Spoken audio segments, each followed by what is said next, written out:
How to log in Payoneer account.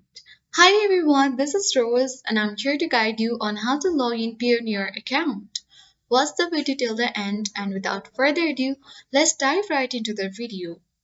Launch a web browser on your device. Click search bar, type in payoneer.com. Now press enter on your keyboard.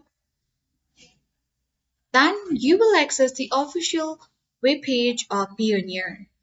To log in or sign in to your Payoneer account, firstly make sure you have an account on Payoneer. If you don't have any, click on register and follow the on-screen prompts. Now click sign in at top right corner of the screen. Then you will land on sign in interface where you have to enter your email or username and password. In case if you forget password, click forget password link and recover your password from here.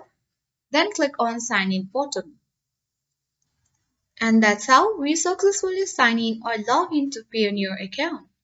I hope this guide was helpful. If it was, then do like, share, comment and don't forget to subscribe. Thanks for watching and see you in the next video.